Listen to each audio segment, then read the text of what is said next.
আমি এই হা আর নার সিফাত পড়ছি। কি করবা? মন্টু, ভাই এটা বসে রয়েছো কে? হা না লইয়া কিছে? বারে হা আর না লয়ে দেবো রইছি। আমি এই হা আর নার সিফাত পড়ছি। কি করবা?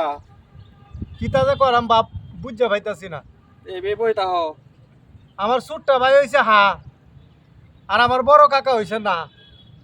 ওখান আমি হাত গেলেও মরি, নাত গেলেও মরি। ওখান ছোট ভাইয়ের কথা রাখবাম না চাচার কথা রাখবাম।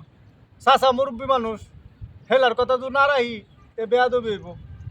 আর ছোট ভাইয়ের কথা যদি না রাহি তো ছোট ভাই রাগ করবো। কোনটা করাম বুঝতে পাইতাছি না। তাহলে তুমি অপেক্ষা করো কয়েকদিন। অপেক্ষা করার পরে পরে উত্তর দিও। এমন জায়গা। আমরা আমার বুঝছে একটা সিদ্ধান্ত দেন ভাই, একটা বুদ্ধি দেন। আচ্ছা মন্টু, আমি দিব না, এখন আমি চলে যাইতেছি এক জায়গা। কাজ আছে, পরে তোমার সাথে এটা ব্যাপারে কথা বলবো। আচ্ছা, আমারটা তো আমারই বুঝন লাগবো।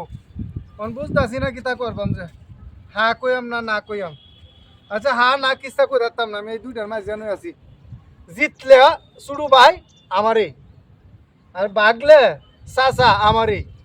জিতলে চাচা আমারই, বাগলে ছোট ভাই আমারই, যাও হয় আমারই। আমি এভাবে এতাম কিস্তাই কইতাম না, হাও কইতাম না, নাও কইতাম না। দেহি কিতাব হয় শেষ পর্যন্ত।